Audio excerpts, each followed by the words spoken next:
Assalamualaikum warahmatullahi wabarakatuh. Alhamdulillahirabbil alamin wassalatu wassalamu ala asyrafil anbiya'i wal mursalin wa ala alihi wa sahbihi ajma'in, amma ba'd. Yang kami hormati dosen pengampu mata kuliah Tafsir Tahlili, yakni Al-Ustaz Isni Amro Ghazali, dan teman-teman sekalian yang saya banggakan. Baiklah, pada kesempatan ini saya akan menjelaskan atau memaparkan persentase makalah dari mata kuliah Tafsir Tahlili yang berjudul Metode Tafsir Tahlili. Baiklah, langsung aja. Sebelumnya saya akan menjelaskan apa itu tafsir. Secara bahasa atau etimologi, tafsir adalah bentuk isim masdar dari derivasi bentuk fi'il, yaitu fassara yufassiru tafsir, yang diterjemahkan yang artinya menjelaskan, menyingkap, menampakkan penjelasan makna yang abstrak. Jika dilihat dari bentuk isimnya, kata tafsir berasal dari kata fashri yang berarti menjelaskan, dan bersinonim dengan al-bayan, yakni penjelasan. Dan secara terminologi, pengertian tafsir Al-Quran adalah penjelasan tentang ayat-ayat Al-Quran dari segala seginya atau dari berbagai aspek sesuai kemampuan akal manusia. Tujuan tafsir adalah menguraikan Al-Quran dan maknanya, memperjelas makna sesuai dengan kondisi teks atau isyarat yang menunjukkan kepada penjelasan itu, dan mengetahui rahasia terdalamnya. Definisi ini menunjukkan bahwa tidak semua bentuk penjelasan dapat dikatakan sebagai tafsir Al-Quran, meskipun ada kemungkinan penjelasan tersebut sesuai atau terkait dengan pesan dalam suatu ayat Al-Quran. Baiklah, masuk ke pembahasan, yakni pengertian metode tafsir tahlili.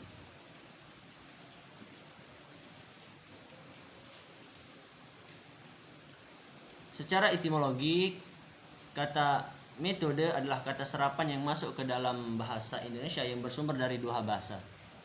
Jika dirunut akar katanya secara etimologis, maka makna metode yang berarti jalan atau cara berasal dari dua bahasa sumber, yaitu satu, metodos dari bahasa Yunani, dua, metode dari bahasa Inggris.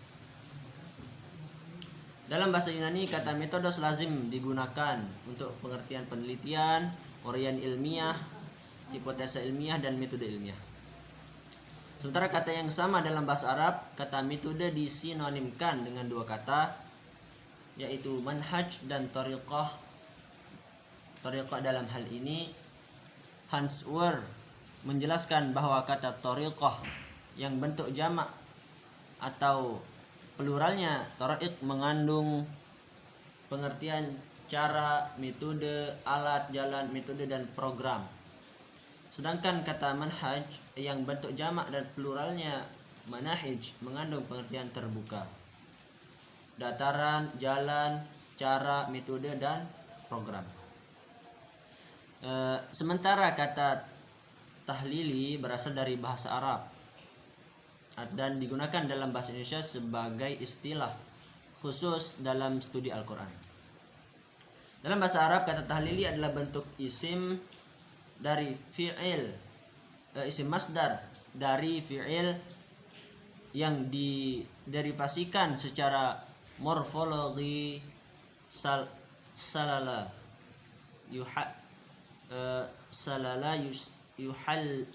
yuhallilu tahlil, kemudian ditambah dengan huruf ya nisbah menjadi tahlili.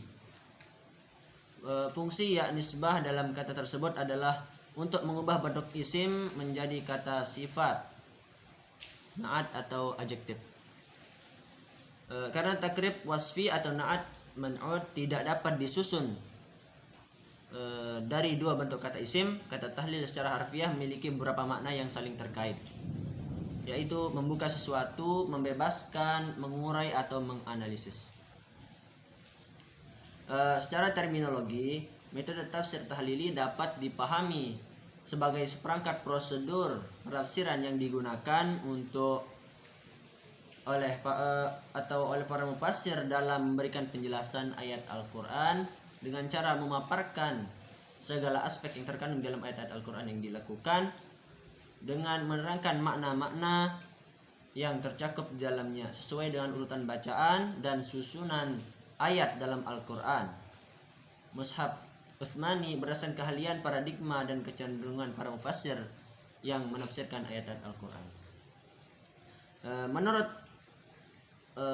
Muhammad Quraisy Shihab, metode tafsir tahlili adalah satu metode tafsir di mana mufassir mengkaji dan menjelaskan ayat-ayat Al-Quran dari berbagai segi dan maknanya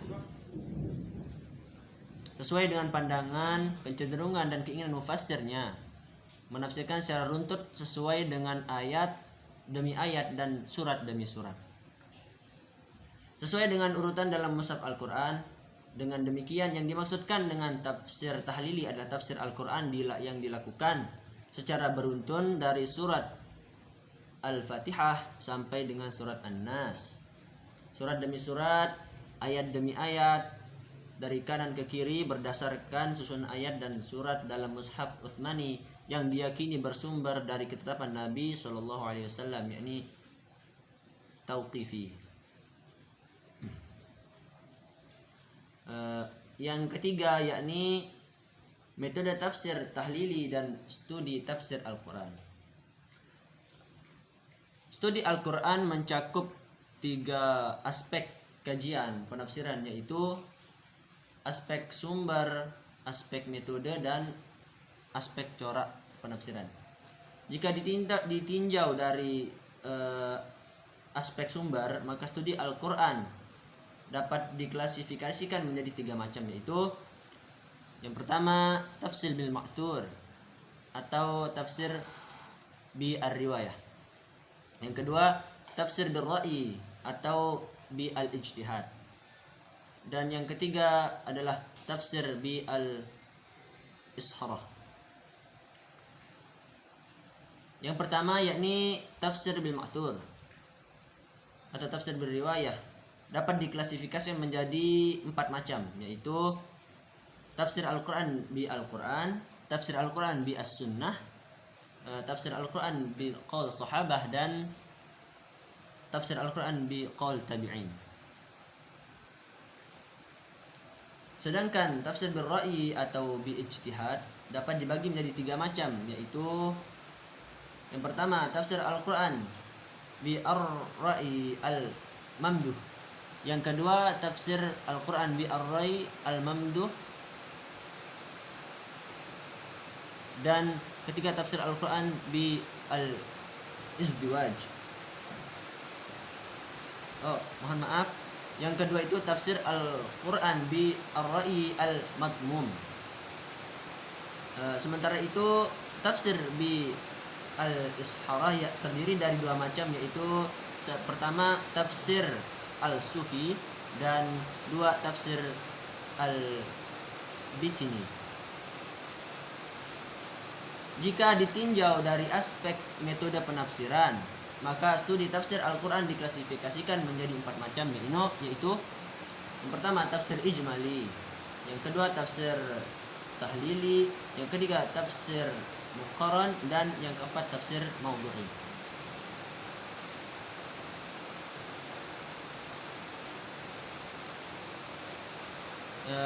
Fokus kajian tafsir ijmali adalah fokus pada makna kata. Sedangkan fokus tafsir muqarran pada aspek persamaan dan perbedaan penafsiran. Dan tafsir maudhu'i pada kuriositas individu atau untuk memahami suatu konsep berdasarkan Al-Quran. Maka fokus tafsir tahlili mencakup kajian terperinci dari berbagai aspek, dari ayat pertama surah Al-Fatihah sampai dengan ayat terakhir surah An-Nas dalam mushaf Utsmani.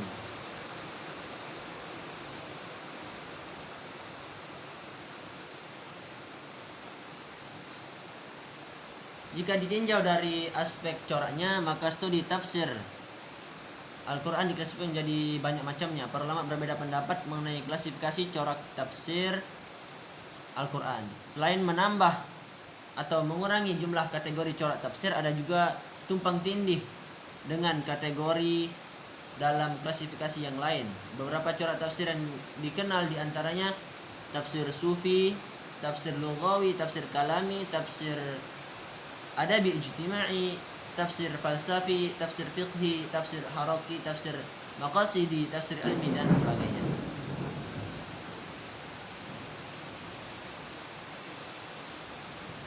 Baiklah, berlanjut ke yang keempat, yakni karakteristik metode tafsir tahlili. Ada 3 karakteristik utama yang dapat dijadikan sebagai indikator untuk kenali bahwa suatu kitab tafsir atau produk penafsiran lainnya dapat dimasukkan dalam kategori menggunakan metode tafsir tahlili. Yang pertama, mufassir menguraikan makna yang terkandung dalam Al-Quran dari berbagai aspek penafsiran, seperti pengertian kosakata, ide atau gagasan dalam kalimat, latar belakang turunnya Al-Quran atau asbabun nuzul, hubungan keterikatan munasabah antara satu ayat dengan ayat lainnya, baik sebelum atau sesudahnya, serta pendapat-pendapat yang telah diberikan tentang maksud dari ayat yang ditafsirkan, baik yang disampaikan oleh Nabi Muhammad SAW, para sahabat, para tabi'in, maupun dari sumber kitab informasi kitab tafsir atau produk penafsiran lainnya. Yang kedua, yakni mufassir menarasikan penafsiran berdasarkan struktur urutan susunan ayat dan surat dalam mushaf Al-Quran, mulai dari awal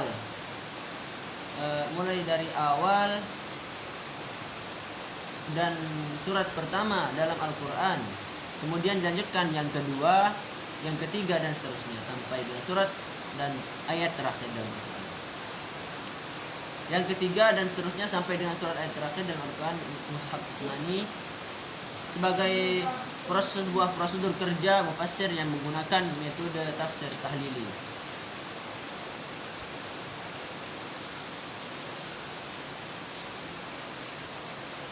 Yang kelima, yakni pembahasan kita kelebihan dan kekurangan metode tafsir tahlili. Yang pertama, yakni kelebihan tafsir tahlili. Ada 5 kelebihan dari metode tafsir tahlili. Yang pertama, metode ini banyak digunakan oleh para mufassir terutama pada zaman klasik dan pertengahan, sekalipun ragam dan coraknya bermacam-macam. Yang kedua, penafsiran terhadap suatu ayat dapat dilakukan secara tuntas, baik dari sudut bahasa, sejarah sebab turunnya, korelasinya dengan ayat yang lain atau surat yang lain, maupun kandungan isinya. Dengan metode ini dapat dikatakan semua bagian dari ayat dapat ditafsirkan dan tidak ada yang ditinggalkan. Ketiga, mempunyai ruang lingkup yang luas. Penafsiran dapat menggunakan metode ini dapat dikembangkan dalam berbagai penafsiran sesuai dengan keahlian masing-masing mufassir. Sebagai contoh dalam ahli bahasa, misalnya mendapat peluang yang luas untuk menafsirkan Al-Quran dari pemahaman kebahasaan, seperti kitab tafsir Madarik At-Tanzil wa Haqa'iq Al-Ta'wil karya Nasafi, kitab tafsir Irsad Al-Aql As-Salim ila Mazaya Al-Qutub Al-Karim karangan Abu Al-Su'ud. Sementara itu, ahli qiraat seperti Abu Hayyan menjadikan qiraat sebagai titik tolak dalam penafsirannya. Demikian seperti kitab tafsir Mafatih Al-Ghaib karya Fakhr Al-Razi. Mereka yang cenderung dalam sains dan teknologi menafsirkan Al-Quran dari sudut teori-teori ilmiah atau sains, seperti kitab tafsir Al-Jawahir karangan At-Tantawi Al-Jauhari, dan seterusnya. Kelebihan tafsir tahlili yang keempat, memuat berbagai macam ide dan gagasan. Metode analitis relatif memberikan kesempatan yang luas kepada mufassir untuk mencurahkan ide-ide dan gagasan dalam menafsirkan Al-Quran. Itu berarti pola penafsiran metode ini dapat menampung berbagai ide yang terpendam dalam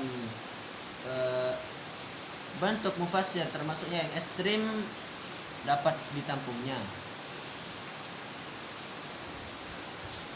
Kelebihan yang kelima, tafsir tahlili memuat berbagai macam ide dari para mufassir, di mana mufassir lebih mempunyai kebebasan untuk memajukan dan gagasan-gagasan baru dalam menafsirkan Al-Quran. Karena keluasan ruang lingkup mufassir pun relatif mempunyai kebebasan dalam mengajukan ide-ide dan gagasan-gagasan baru. Sehingga dapat dipastikan pesatnya perkembangan tafsir tahlili disebabkan oleh kebebasan tersebut. Bahasanya yang komprehensif dan karya dan informasi tentang berbagai hal yang terkandung atau mungkin dikandung oleh suatu ayat. Yang kedua yakni kelemahan tafsir tahlili. Ada 4 kekurangan metode tafsir tahlili.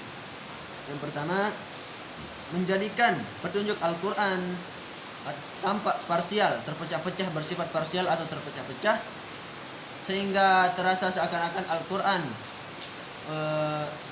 Al-Quran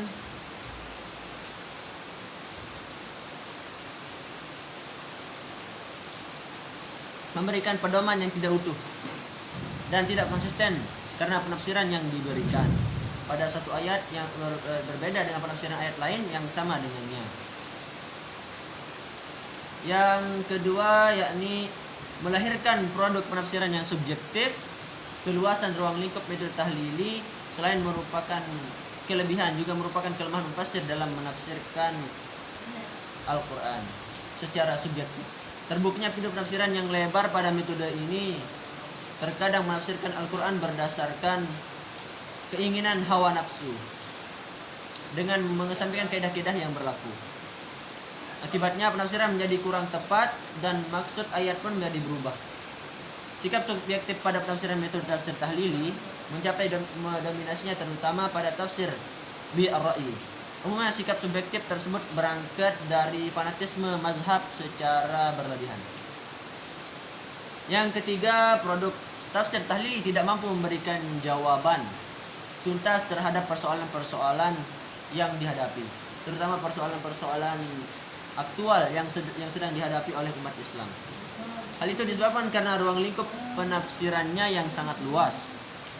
Karena seringkali satu pokok pembahasan diuraikan dari salah satu segi atau aspeknya atau kelanjutan pada ayat lain. Keempat, masuknya pemikiran Israiliyat dalam penafsiran tahlili. Hal ini dikarenakan metode tafsir tahlili tidak membatasi sumber dan materi yang digunakan untuk mengemukakan pemikiran-pemikiran penafsiran tafsirnya. Karenanya berbagai pemikiran dapat masuk ke dalamnya, tidak terkecuali pemikiran Israiliyat. Sebelumnya kisah-kisah Israel tidak ada persoalan selama tidak dikaitkan dengan pemahaman Al-Quran, namun setelah masuk kitab tafsir tahlili akan timbul negatifnya.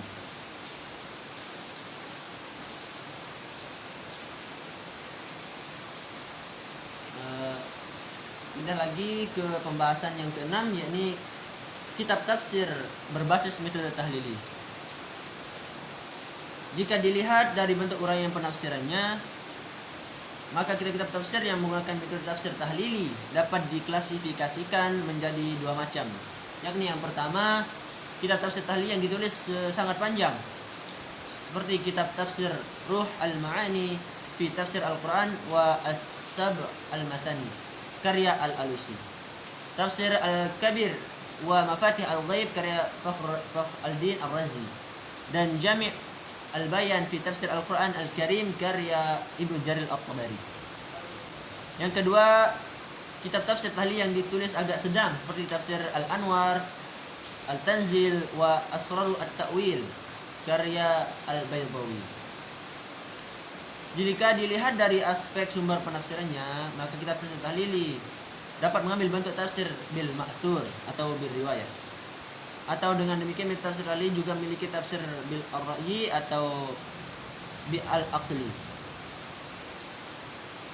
Di antara kitab tafsir tahlili yang mengambil bentuk al-ma'thur adalah Jami' al-Bayan fi Tafsir Al-Quran karya Ibnu Jarir At-Tabari. Muallim At-Tanzil karya Al-Baghawi, Tafsir Al-Quran Al-Azim karya Ibnu Katsir, dan Ad-Durar Al-Mansurfi At-Tafsir bil Ma'thur karya As-Suyuti. Adapun tafsir yang mengambil bentuk tafsir bi ar-ra'i antara lain Tafsir Mafati Al-Ghaib karya Fakhruddin Ar-Razi, Lubab At-Ta'wil fi Ma'ani At-Tanzil karya Al-Khazin, Anwar Al-Tanzil wa Asrar At-Ta'wil karya Al-Baydawi. Tafsir Al-Quran Al-Karim Al-Manar karya Muhammad Rashid Ridha, dan lain-lain. Mungkin hanya itu yang dapat saya paparkan. Baiklah, saya akan membacakan kesimpulan dari materi saya, yakni tidak ada metode penafsiran Al-Quran yang dapat ditahbiskan sebagai metode tafsir terbaik dalam arti sempurna tanpa cacat dan kekurangan atau kelemahan sama sekali. Perkembangan metodologi penafsiran berbanding lurus dengan perkembangan pencapaian ilmu pengetahuan manusia. Semakin kompleks cara berpikir manusia, maka semakin rumit metode penafsiran yang digunakannya. Sementara Al-Quran sebagai objek atau subjek yang ditafsirkan tetap perennial dalam arti tidak berubah dan akan senantiasa sesuai dengan ruang dan waktu keberadaannya. Salih likulli zaman wa makan. Setiap metode penafsiran senantiasa memiliki kelebihan pada satu sisi dan juga kelemahan pada sisi yang lainnya. Kekurangan atau kelemahan dalam metode penafsiran tidak berarti sesuatu yang negatif, namun ini akan menjadikan para ahli tafsir agar lebih berhati-hati dalam menafsirkan satu ayat, sehingga tidak terjadi salah dalam penafsiran. Mungkin hanya ini dapat saya sampaikan, kurang lebihnya mohon maaf. Wallahul muwaffiq ila aqwamit thoriq. Wassalamualaikum warahmatullahi wabarakatuh.